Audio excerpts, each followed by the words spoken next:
Hello everyone, this is Dr. Hopkins with our next video, and here we're going to start one of my favorite topics in 106, and that's the idea of chemical kinetics, or the reaction rate, how fast reactions run. So let's start with a definition of kinetics here. We have it's the time dependence of chemical reactions, basically how fast, as I said. The nice thing about kinetics is that it's mostly empirical. In other words, if you want to know how fast a reaction runs, you basically have to measure it. There are some ways to theoretically define it or derive these terms and so forth, but oftentimes you really need to measure these.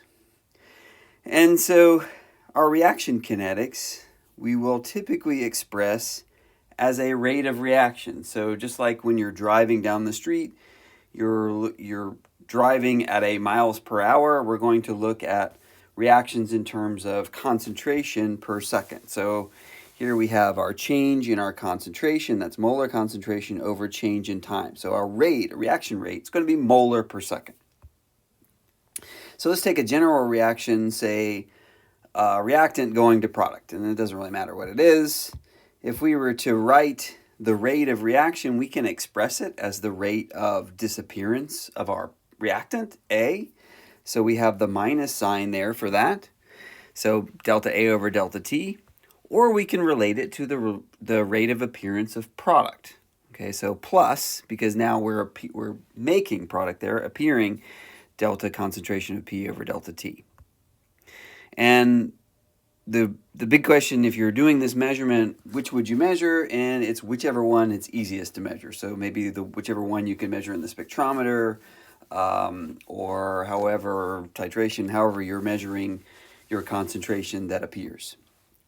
All right, so what happens if we have stoichiometric coefficients that may not be 1? So here I have a general same reaction, but I've put stoichiometric coefficients in front of them, and the rate of the reaction can be either dependent on the rate of disappearance of your reactant or appearance of your product.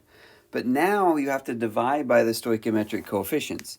And what that does is that allows us to set one particular rate for this reaction, because it doesn't really matter if the rate of disappearance is faster because the stoichiometric coefficient is larger for your reactant than your product. They're still tied to the same reaction. So we need to have one reaction rate. And so here's an example where we have HCl turning into H2 and Cl2. If we were to write this reaction rate in terms of our reactants and products, it'd be minus 1/2 the rate of change of HCl plus 1 of the rate of change of H2 and the rate of change of Cl2. So if we had a rate of appearance of H2 that was, say, 3.6 times 10 to the minus 4 molar per second, we want to determine what's the rate of appearance, or excuse me, that should be disappearance. So this should be, let's write this. This should be disappearance of HCl. And it would just be 2 times that. Actually, I would have a negative sign in front of that, right? And it would be negative 7.2 times 10 to the minus 4 molar per second. So it's disappearing twice as fast as H2 is appearing because of the stoichiometry of the reaction. So let's look at determining reaction rates. It actually is, the math is quite simple. Here we're talking about an average rate. So we have a reaction where we have molecular bromine and formic acid forming Br minus, H plus, and CO2. And we have a table where let's say we're able to follow the concentration of Br2 with time. We can determine the reaction rate of this reaction just based on that information. So let's go here. So let's determine the average rate between 0 and 50. So we're going to do this one. So basically, let's take the final concentration, 0.0101, minus the initial concentration, 120, divided by our final time, minus our initial time. And then that would be, so this is going to be negative. Remember, this is a reactant, so it's going to go away. That's negative 3.8 times 10 to the minus 5 molar per second. Now, if we wanted to determine the at 100 seconds, let's take this minus 0. We could do the 100 minus 50 as well, but Let's do 0.00846. So the average reaction rate over that 100 seconds instead of 50 seconds would be 0.012 divided by 100 minus 0. So this is in molar, that's seconds. And you get negative 3.5 times 10 to the minus 5 molar per second. So notice they aren't exactly the same, and they don't have to be. The reaction rate can change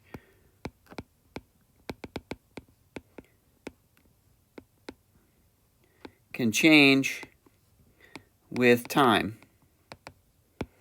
Okay, it doesn't have to be constant the whole time. All right, so what affects chemical reaction rates? And actually this would be an answer to why a reaction rate would change over time. And so what chemical and physical factors do you think can change or can affect the reaction rate? And we could go with temperature. So why does temperature affect? Well, higher temperature, faster movement, right? So if you have higher temperature, your molecules are moving faster, more reactions, or quicker reactions is better put. How about quicker? What's another factor? Concentration. So let's say we have, A, and it's going to react with B. If we've just got one B sitting around, they've got to find each other. But if we've got lots of B and we have lots of A, so higher concentration,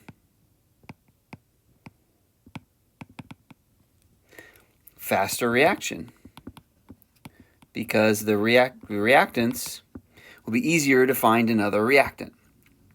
So over the course of this unit where we're doing kinetics, we'll do both of these, but we're going to start with concentration dependence. So we'll do temperature dependence later. And so we're going to develop at this point the concentration dependence. We can express the concentration dependence in what are called mathematical expressions, which are called rate laws. And a rate law is this concentration dependence. So let's start with our reaction, our simple reaction that we first started with, where our rate could be either one of those. The rate law is this rate, okay, so this would be either one of those, is equal to K times the concentration of the reactant raised to some, some coefficient N. And so I've written it this way here. And let's define the terms in our rate law. So A is our concentration in molar, the rate is molar per second, N is our order of the reaction, and K is our rate constant. Okay, so the rate constant includes all non-concentration effects. Okay, so when we evaluate temperature, temperature is going to affect the rate constant itself.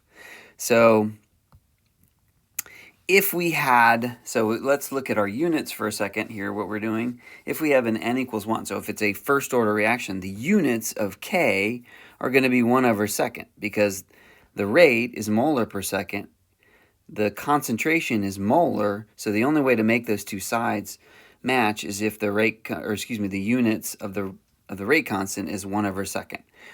And that will change depending on N. So if you had N equals 2, then your K is going to have to be 1/molar per second in order to make them, the two sides match up. And actually, the units on the rate constant can often be used to determine the order of a reaction. So the order of a reactant, when we're talking about that order, that N, 0, 1, 2, it actually is not the same as the stoichiometric coefficient. It doesn't have to be an integral. Okay, so it can be 1/3, it can be 1/2, it can be 7/5, it doesn't really matter. And it also can be negative. But when it's negative, that's what you would term this reactant. If you add the concentration, you're slowing down the reaction, and it's called an inhibitor. So as I stated before, so if you got N equals 0, it's a 0th order. This is a case where the reaction rate is independent of that reaction, and the reaction rate, if nothing else is changing, will basically be the same overall. But if N is equal to 1 or N equals 2, it's first order or second order, your reaction is actually going to accelerate over time, or decelerate. The the concentration of A, the disappearance of it will decelerate as less and less A is there. Now, we set an order of a reaction, overall order, okay, is the sum of the orders of all the reactants. So if we had something that was A, and this is a 1, and this is a 1, it's first order in each reactant, individual reactant, but it's second order overall because we add them together. And then the last thing here are some of the takeaways. Reaction rates we can measure as concentration or change in concentration for change in time. They do depend on the concentration. They also depend on temperature. And we've now learned that there's such a thing called a rate law, which is a mathematical expression relating these concentration dependence where we have order, we have rate constants. In the next few videos, we're going to learn how to determine the rate law itself.